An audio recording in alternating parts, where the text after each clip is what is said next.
কথা বলে না, কথা বলে না। এরকম চাকটায়ের মতো 500 চাকটায় চালানো সহজ, ছোট্ট একটা গোশতের টুকরাকে চালানো অনেক বড় কঠিন ব্যাপার, যেটা হলো জিহ্বা।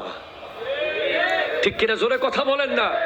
যুব সমাজকে বলবো, জিহ্বাকে হেফাজত করো, জিহ্বাকে কন্ট্রোল করো, জিহ্বাকে আয়ত্তের মধ্যে নিয়ে আসো, জিহ্বার হেফাজত নিশ্চিত করো। জান্নাত তোমার হয়ে যাবে, কবর শান্তি তোমার হয়ে যাবে, নবী তোমাকে মোহাব্বত করবে। ঠিক কিনা? জোরে কথা বলে। জিহ্বা, আজকের দিনে আপনি দেখেন এই জিহ্বার কারণে কত সংসার ভেঙে যাচ্ছে, এই একটা জিহ্বার কারণে কত বন্ধুত্ব ভেঙে যাচ্ছে। এই একটা এক লাইন কথা বলেছে, সেখানে খুনাখুনি হয়েছে, সেখানে মারামারি হয়েছে। একটা লাইন কথা থেকে কত মানুষের জীবন গেছে। জিহ্বা, আমি আর পাচ্ছি না খুঁজে। এমন বিশৃঙ্খল পৃথিবীকে, এমন ভয়ঙ্কর অবস্থাকে জায়গায় ঠিক করতে এখন জিহ্বাকে হেফাজত করা ছাড়া আর কোনো উপায় দেখতে পাচ্ছি না। বাস মান সাকাতা না যা, যে চুপ থাকলো সে মুক্তি পেল। ঠিক কিনা? কথা জোরে বলেন। যে চুপ থাকলো সে মুক্তি পেল। এক চুপ শত সুখ, কথা কয় না? ঠিক কিনা? এক চুপ শত সুখ। তো হুজুর আমারে গালি দিলে আমি কি করবো? কালু সালামা। আমারে ঘুষা দিলে কি করবো? কলু সালামা। আমারে থাপ্পড় দিলে কি করবো? কলু সালামা। আমার দোকান এসে আমার দোকান থেকে মাল নিয়ে গেলে আপনি প্রতিবাদ করবেন, তবে প্রতিবাদের ধরন হবে কলু সালামা। ঠিক কিনা? জোরে কথা বলেন। আপনাকে রাস্তায় ধরে ধাক্কা মেরেছে, কলু সালামা। আপনার কলার ধরে টান মেরেছে, কলু সালামা। আপনি মনে রাখবেন যে যে ব্যক্তি অন্যায়ভাবে আপনাকে কষ্ট দেয়, জুলুম করে, অত্যাচার করে, গালি দেয় আপনাকে, বুঝবেন সে জাহেল, সে মূর্খ। কোরআন বলেছে তাকে তুমি দেখলে শুধু সালাম দিয়ে দাও। ঠিক কিনা? কথা জোরে বলেন।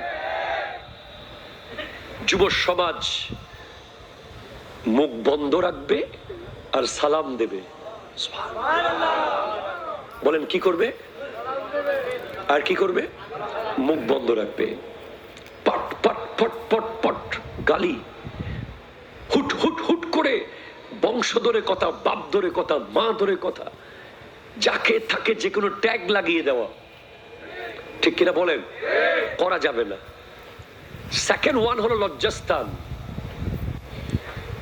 যেটা কন্ট্রোল করতে পারলে এই পৃথিবীর যুবকগুলো সব ওলি আল্লাহ হয়ে যাবে। ঠিক কিনা? জোরে কথা বলেন না। সব ওলি আল্লাহ হয়ে যাবে। আমি আপনাকে বোঝাই, লজ্জাস্থানের সাথে আপনার ড্রেস কোডের সম্পর্ক আছে, লজ্জাস্থানের সাথে আপনার চুলের সম্পর্ক আছে, লজ্জাস্থানের সাথে আপনার বাইকের স্ক্যাব লেটরের ঘোরানোর সম্পর্ক আছে, লজ্জাস্থানের সাথে আপনার চলাফেরা বিহেভিয়ারের সম্পর্ক আছে। আপনি যখন কোনো একজন বেগারা নারীকে কনভিন্স করতে চান, যখন তার দিকে মাইল হতে চান, তখন আপনি তাকে আকৃষ্ট করার জন্য চুল কাটেন। ঠিক কিনা? জোরে কথা বলেন। তাকে আকৃষ্ট করার জন্য ড্রেস মেনটেইন করেন, তাকে আকৃষ্ট করার জন্য আপনি নতুন ব্রিজে যেখানে 80-র উপরে স্পিড তোলা নিষেধ, আপনি সেখানে 120 স্পিড তুলেছেন। ঠিক কিনা? কথা বলেন। আপনি তাকে আকৃষ্ট করার জন্য বিয়ে বাড়িতে গিয়ে উপোস থেকে তার আশেপাশে ঘুরছেন, খাবার শেষ হয়ে গেছে। আপনি তাকে আকৃষ্ট করার জন্য রাতকে রাত ব্যালকনিতে দাঁড়িয়ে আছেন, তাকে আকৃষ্ট করার জন্য আপনি দিনকে দিন মোবাইলে চ্যাটিং করেছেন, তাকে আকৃষ্ট করার জন্য আপনি নামাজের টাইম চলে গেছে, আপনি পার্কে দাঁড়িয়ে আছেন, তাকে আকৃষ্ট করার জন্য আপনি শপিং মলে গিয়ে বাবার পকেট থেকে টাকা চুরি করে গিফট কিনেছেন। ঠিক কিনা? কথা জোরে বলে। তাকে আকৃষ্ট করার জন্য আপনার কোটি টাকার দোকান বন্ধ রেখে আপনি তার পিছে পিছে ছুটেছেন। তাকে আকৃষ্ট করার জন্য আপনি লাইভে ভিডিও কলে কথা বলতে বলতে আপনার ঘরে আগুন লেগে গেছে, আপনি বুঝতে পারেন নাই। ঠিক কিনা? কথা বলেন। একটা লজ্জাস্থানকে যদি হেফাজত করা যায়, বিশাল বড় ফিতনা দমন হয়ে যাবে।